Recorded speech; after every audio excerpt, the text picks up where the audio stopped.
রাজ্য বিধানসভা স্পিকার তথা কোচবিহার দক্ষিণ কেন্দ্রের বিধায়ক রতিন বোসকে মঙ্গলবার কোচবিহার বিমানবন্দর সংলগ্ন বিদ্যালয়ে সংক্ষিপ্ত অনুষ্ঠানের মধ্য দিয়ে সংবর্ধিত করা হয়। উপস্থিত ছিলেন অন্যান্য অতিথিরা।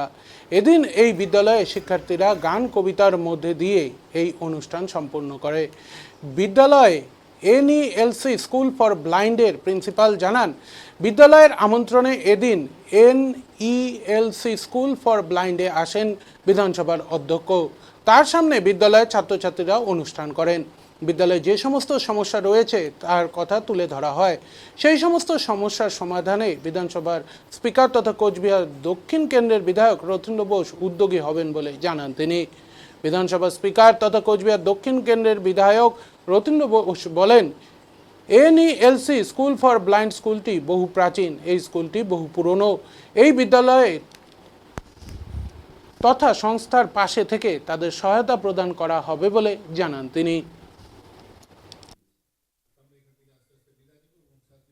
যদি আমাদের স্কুল একটু পরিবেশন করতে,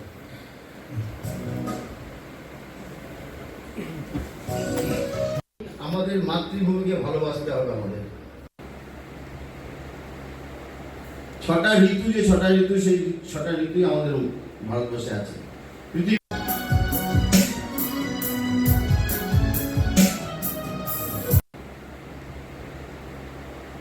ছটা ঋতু, যে 6টা ঋতু, সেই 6টা ঋতুই আমাদের ভারতবর্ষে আছে। পৃথিবীর বহু সভার অধ্যক্ষ আমাদের কোচবিহার দক্ষিণের MLA সাহেবকে আমরা স্কুলে আমন্ত্রণ করেছিলাম। উনি আমাদের আমন্ত্রণ শুনে এসছেন। এটা অনেক পুরনো একটি প্রতিষ্ঠান, 62 বছর ধরে আমরা এখানে কাজ করছি, ব্লাইন্ড স্কুল যেটা। উনি আজকে এসে সত্যি উনি খুব আপ্লুত এবং খুশি যে আমরা এতদূর এই কাজ এতদূর নিয়ে আসতে পেরেছি।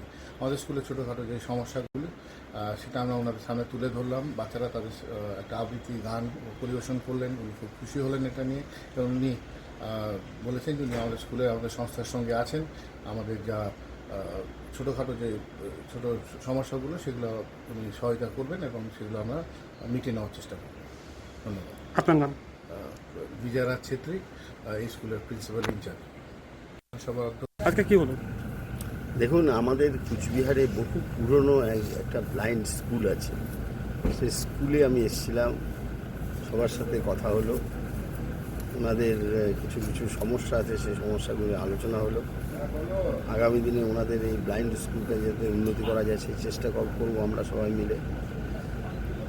আমাদের যে এই সমাজে বেশ কিছু মানুষ আছে যারা কিনা এইভাবে তাদের জীবনযাত্রা নির্বাহ করতে হয়, যারা চোখে দেখতে পায় না, তাদের পাশে তো আমাদের দাঁড়াতে হবে, তাদেরকে স্বাবলম্বী করে তুলতে হবে, যে সমাজে তাদের চলার মতো জায়গা তৈরি করে দিতে হবে।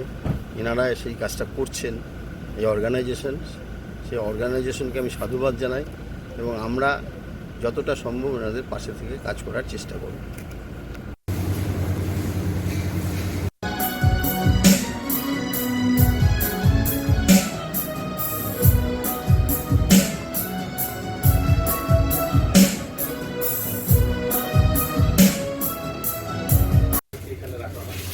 ওদের খালি প্রাথমিক কাজ